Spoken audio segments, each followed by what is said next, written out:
तो आज की कहानी है पंडित जी और बकरी। ये कहानी ऐसे लोगों के लिए है जो जल्द ही लोगों की बातों में आकर अपना लक्ष्य बदल देते हैं और असफल हो जाते हैं। एक गांव में एक प्रसिद्ध पंडित रहता था। उस पंडित का नाम गंगाराम था। वह पंडित जिस गांव में रहता था उस गांव के प्रसिद्ध मंदिर में वो पूजा करता था। गंगाराम सिर्फ पूजा ही नहीं बल्कि सभी शादियों वह सभी धार्मिक कार्यों को कराता था। गंगाराम इतना प्रसिद्ध था कि आसपास के सभी गांवों में उसकी चर्चा हुआ करती थी और सभी लोग उस पंडित का बहुत आदर किया करते थे। गंगाराम पंडित इतने प्रसिद्ध थे कि सभी लोग उन्हीं से अपना धार्मिक कार्य कराने के लिए दूर दूर से बुलाया करते और अच्छा दान भी दिया करते थे। एक बार पंडित जी अपने गांव से दूसरे गांव शादी कराने के लिए गए थे। वह गांव पंडित जी के गांव से 3-4 गांव छोड़कर था। पंडित जी जब शादी कराने के बाद वहां से लौट रहे थे तो उन्हें एक बकरी भेंट स्वरूप दी गई। गंगाराम बकरी को लेकर पैदल अपने रास्ते धीरे धीरे लौट रहे थे क्योंकि उनका गांव 4 गांव के बाद था। जिस रास्ते से गंगाराम लौट रहे थे उस रास्ते पर 4 ठग रहते थे और वह आने जाने वाले लोगों को लूटा करते थे। जब उन 4 ठगों ने पंडित जी को देखा तो बोलने लगे, आज तो सुबह से कोई नहीं मिला है और हमारे खाने पीने की व्यवस्था भी नहीं हुई है।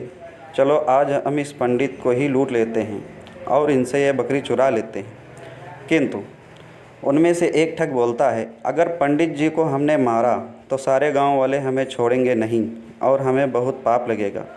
ये चारों ठग पंडित जी से बकरी छुड़ाने के लिए एक नई तरकीब निकालते हैं और चारों ठग अपने अपने काम पर लग जाते हैं। गंगाराम जब पहले गांव को पहुंचने वाले होते हैं तो वहां पहला ठग उन्हें मिलता है। ये ठग एक साधारण व्यक्ति की तरह पंडित जी से राम राम करता है और उनके पैर पड़ने के लिए झुकता है, लेकिन वह रुक जाता है और पंडित जी से बोलता है, पंडित जी आप तो बहुत ज़्यादा प्रसिद्ध पंडित हैं और आप लोग की बहुत इज्जत करते हैं, लेकिन ये क्या आप इस गधे के साथ क्या कर रहे हैं।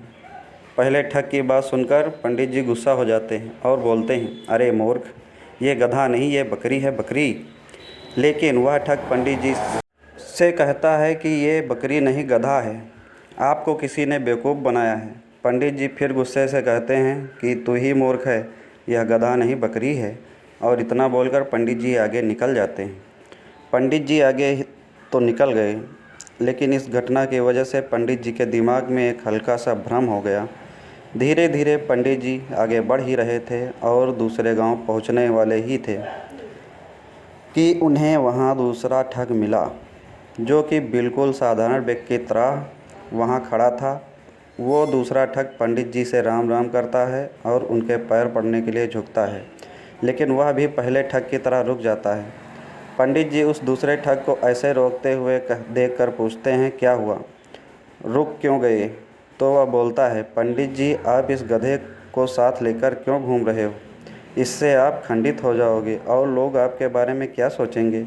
इससे बेहतर आपके लिए यही है कि आप इस गधे को भगा दो। इस दूसरे ठग की बात सुनकर पंडित जी को बहुत गुस्सा आता है और बोलते हैं, तुम मूर्ख हो, दिखाई नहीं देता यह बकरी है और तुम बोल रहे हो गधा है। दूसरा ठग बोलता है कि पंडित जी आपको किसी ने पागल बना दिया है, यह बकरी नहीं यह तो गधा है और ये आपके साथ रहेगा तो आपकी क्या इज्जत रह जाएगी। यह सुनते ही पंडित जी सोचने लगे कि यह क्या बोल रहा है, मैं तो बकरी लाया हूँ पर ये सब इसे गधा क्यों बोल रहे हैं।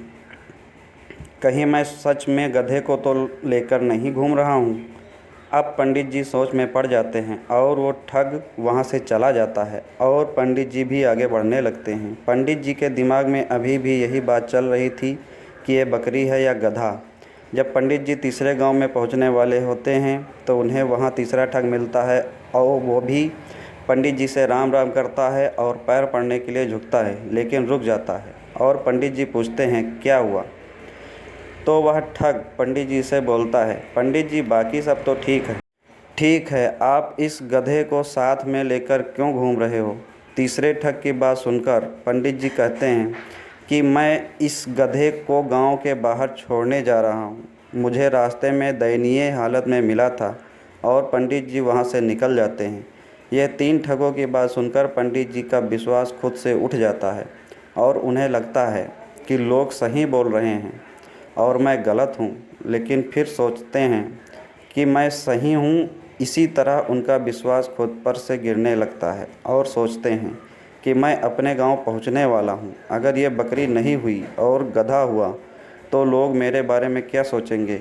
इन्हीं सब विचारों के चलते पंडित जी चौथे गांव पहुंचने वाले होते हैं कि उन्हें चौथा ठग मिलता है और वो भी पंडित जी से राम राम करता है और पैर पड़ने के लिए झुकता है, लेकिन वो भी रुक जाता है। पंडित जी इस चौथे ठग से पूछते हैं क्या हुआ, तो वह ठग पंडित जी से कहता है कि पंडित जी आप इस गधे को साथ में लेकर क्यों चल रहे हो।